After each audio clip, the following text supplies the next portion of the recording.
तो हर प्रोजेक्ट एक एक्टर को आई फील एक कुछ चीज सिखाता है about their craft that oh I can do this also, they surprise them in a good way.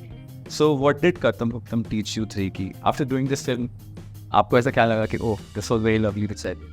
I feel that I can switch, and I'm really a switch on, switch off, and I can do any characters if I believe in it. I can do it, and like in one scene I can be something, in the very next scene Yeah.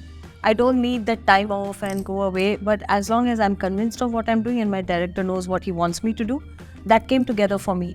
मुझे एक without revealing too much, I'm struggling. But to make the shift, usually one would say at least मुझे एक दिन का time दो या off दो, like so that I can come back tomorrow with this. But I think I can just do this and this back to back. Back to back. Okay. I think the beautiful thing about Kartam Bhuktam जो मुझे लगा कि hero बनने के लिए हमेशा action करने की ज़रूरत नहीं होती. न हिंदी फिल्म हीरो अगर हम बोले तो हमेशा आपको एक्शन करने की ज़रूरत नहीं होती, जो इस फिल्म में मुझे हाँ. सो आप लार्जर देन लाइफ भी बन सकते हैं, आप वो हीरोइज्म भी दिखा सकते हैं, बट वो दिखाने का एक अलग तरीका है जो कमर्शियल भी है, जो हीरोइक भी है, but not necessarily the conventional route. So that is what I guess I learned from this one. No, great answer.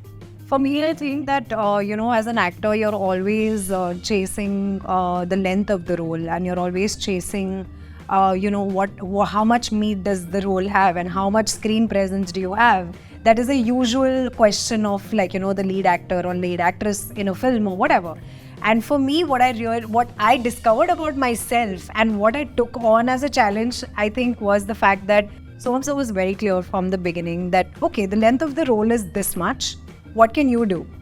And I think that was something that really piqued my interest, that, okay, I've done stuff where, I've had a lengthy role, and of course that has more scope and you have a longer screen time to prove yourself and, whatever. But when it came to this film, I didn't have that. Yeah. So what can I do that if I have this limited screen presence, what can I do to make this extremely special? And I think that's the challenge that I faced, and that's a journey that I had with myself. That's an ego. I would call it we actors are pretty egoistic. So that's an ego boost I gave myself, that I'm going to do this much, but I'm going to do it really well. Okay, lovely. Looking forward.